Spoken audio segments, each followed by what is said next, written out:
Everything we've done to the SUV in the last 25 years has made it worse.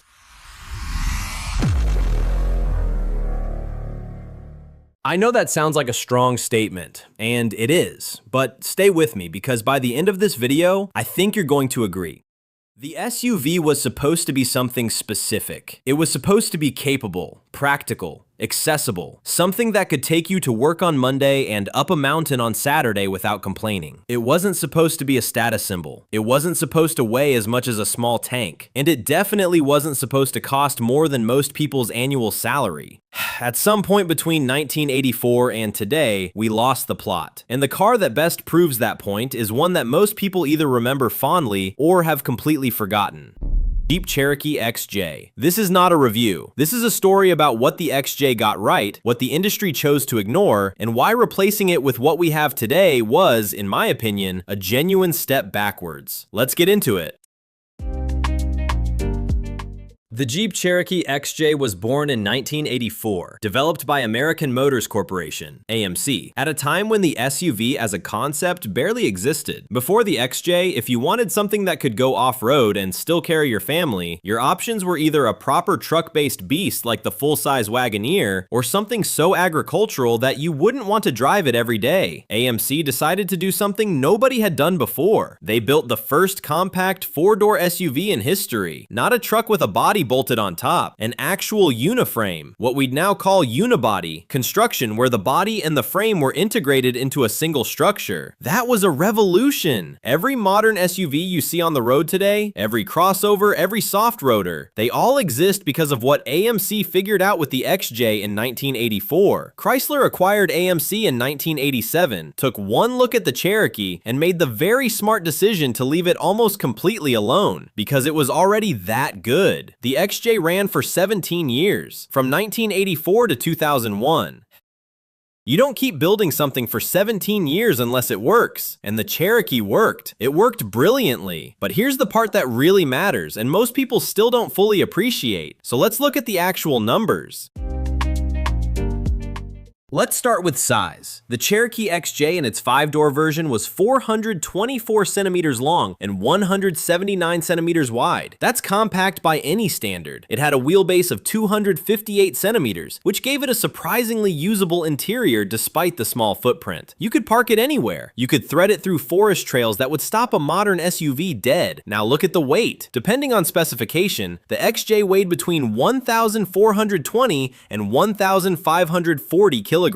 Think about that. Under 1,540 kilograms for a genuine four-wheel drive go-anywhere SUV. A modern Jeep Grand Cherokee, the car that is supposed to be the spiritual successor, weighs over 2,200 kilograms. That's not evolution. That's the industry adding 700 kilograms of complexity, screens, driver assistance systems, and marketing to something that was already perfect. The top engine in the XJ was the legendary 4.0-liter inline-six, 185 horsepower, 296 newton meters of torque. Those numbers sound modest by today's standards, but in a car that weighs under 1,540 kilograms, they were more than enough. 0 to 100 kilometers per hour in around 9.5 to 10 seconds. Top speed of 180 kilometers per hour. A 76-liter fuel tank that gave you serious range between fill-ups. And perhaps most importantly, the XJ was the first SUV to offer a shift-on-the-fly four-wheel drive system. That means you could switch between two-wheel drive and four-wheel drive while the car was still moving. Before that, you had to stop, get out, and manually engage the hubs. Think about that for a moment. This was 1984. AMC was solving problems that the industry wouldn't catch up with for another decade. Now compare all of that to the average new SUV in Europe in 2026. You're looking at over 40,000 euros, often significantly more. You get more horsepower on paper, yes. You get a bigger touchscreen. You get 14 driving modes and a suspension that adjusts itself based on the weather, but you also get something that weighs over 2 tons that you genuinely cannot repair yourself, and that will cost you a fortune the moment something goes wrong. So the question is, did we actually get a better vehicle, or did we just get a more expensive one? I think you already know my answer, but chapter 3 is where it gets uncomfortable.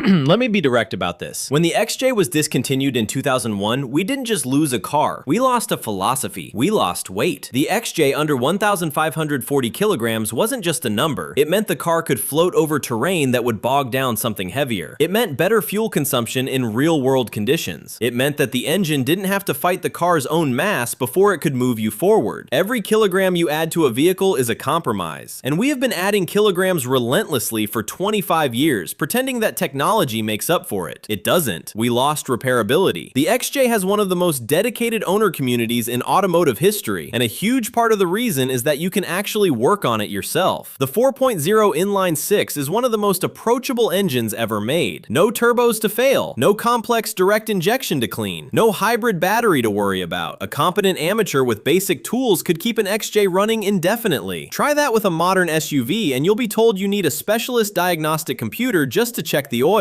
We lost honesty. The XJ had one lever for four-wheel drive, high range or low range. That was it. You understood exactly what the car was doing and why. Today's SUVs have so many electronic systems layered on top of each other that even the engineers struggle to explain what's happening when you push the off-road button. We call it progress. I call it insulation. We've built a wall of technology between the driver and the road, and we've convinced ourselves that's a good thing. And we lost price accessibility. In its time, the XJ was genuinely affordable. It wasn't a luxury product. It was a working tool that anyone could buy. Today, a capable off-road SUV is increasingly a premium product. The market has decided that capability is a luxury, when the XJ spent 17 years proving that it doesn't have to be. We traded honest capability for the illusion of capability, and we've been paying for it ever since, in every sense of the word. But here's the twist. The market knows it, and that's exactly why the XJ story doesn't end in 2001. The Jeep Cherokee XJ is more popular today than it was 10 years ago. That is not something you can say about most cars from the 1990s. There is an enormous global community of XJ owners who buy them, restore them, modify them, and drive them into the wilderness on weekends. Go to any off-road event and you will find XJs, not as museum pieces, as working vehicles, as tools that people trust with their lives on difficult terrain. The used market reflects this. A clean, well-maintained XJ today commands prices that would have seemed absurd 15 years ago. Supply is limited because they're old, but demand keeps growing because nothing that replaced them does the same job at the same weight and the same simplicity. People are spending real money to keep these cars alive. They're sourcing parts internationally. They're building engines from scratch. They're fabricating custom suspensions to squeeze more capability out of a 40-year-old platform. That level of dedication doesn't happen by accident. It happens when a car earns it. Nobody is restoring a 2010 Nissan Murano. Nobody is building a wide-body kit for a 2008 Ford Edge, but people are absolutely, actively, enthusiastically building XJs in 2026. And the reason is simple. The XJ was worth it. The cars that replaced it largely were not. The cult status of the XJ is not nostalgia. It's a verdict.